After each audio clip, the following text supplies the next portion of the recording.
Assalamualaikum warahmatullahi wabarakatuh.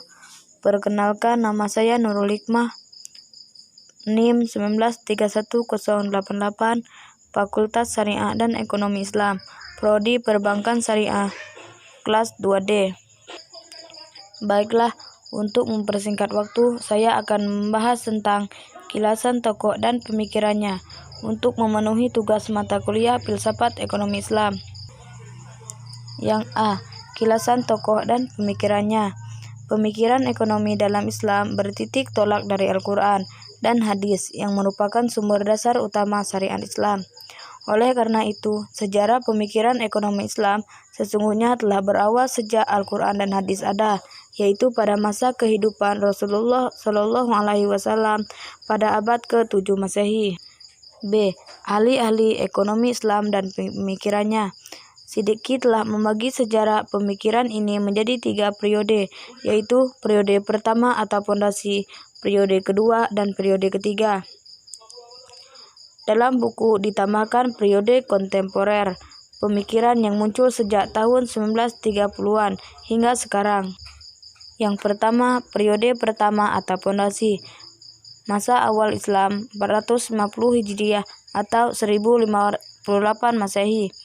Pada periode ini, banyak sarjana Muslim yang pernah hidup bersama para sahabat Rasulullah SAW dan para tabi'in sehingga dapat memperoleh referensi ajaran Islam yang autentik, yaitu Abu Hanifah Al-Nu'man Ibnu Sabit bin Zawti.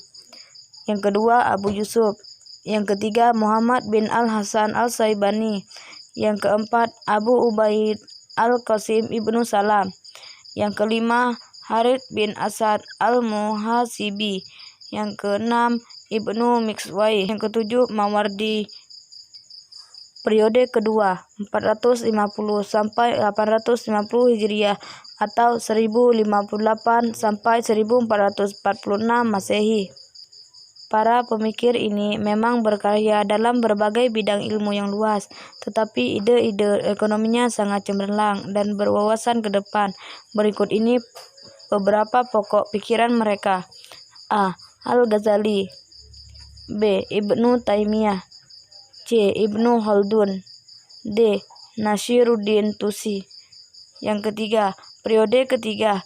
Dalam periode ketiga ini, kejayaan pemikiran dan juga dalam bidang lainnya dari umat Islam sebenarnya telah mengalami penurunan. Namun demikian, terdapat beberapa pemikiran ekonomi yang berbobot selama 200 tahun terakhir, sebagaimana tampak dalam karya dari A. Syah Waliullah. Menurut Syah Waliullah, manusia secara alamiah adalah makhluk sosial, sehingga harus melakukan kerjasama antara satu orang lainnya. Yang B. Muhammad Iqbal.